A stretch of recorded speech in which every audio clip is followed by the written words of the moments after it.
I would say that, I mean, it did have an effect on their stock price, and it will come back to bite them. So maybe or a revenue model like Fortnite, where it's free to play, but you have to pay in it. People, I mean, there might not be like a trust between that and EA because they'll be, EA's microtransactions again, so there might be customer backlash. That's kind of speculative, though. Moving on. So, what is it? So it's the PR. It's a PR problem that happened. It's an ESG assessment. It's a social problem. Yeah. What I would like to see as well is for either FIFA or Madden, for those kind of sports games that they make every year and are kind of seasonal as well, I'd kind of like to see how much money they're making on them every year, if that's possible. I checked through 10K. Okay, I figured. Because I think that for the company, that would make a kind of a nice base for the company, and then their other games would make the growth. Other than that, I have two more. Is the PE ratio blended forward? Which one? The one you used in the relative valuation.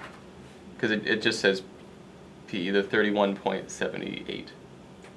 Well, both of these, I believe, yeah, I think they are blended forwards. Okay. Yeah. I just wanted to make sure.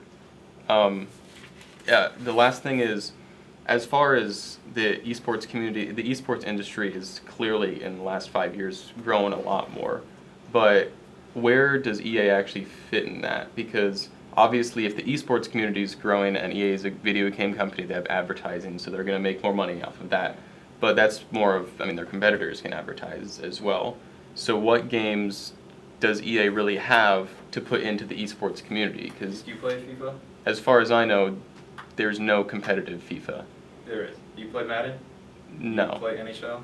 There's something called Ultimate Teams. But how actually big is that? Can you explain this to people who don't play so these games? Yeah, it's like, right, if you want to play online, it's not just like, okay, I'm going to play online. Well, like Ultimate Teams is just like a whole platform where people can play online, watch people play, all sorts of stuff like that. So that's what esports is basically. It's like spectating someone watching games or playing games. And it's like a competition. There's like rankings and... Instead of going to a soccer game, you're watching people play a video game of a soccer game. Yeah, but don't be American biased. If FIFA is huge in Asian countries. And well, I know, but I've just never...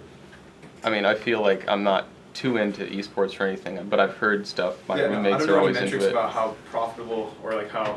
It's just, I've never... The market segmentation between like esports, I don't think I could try to find that data. That's okay.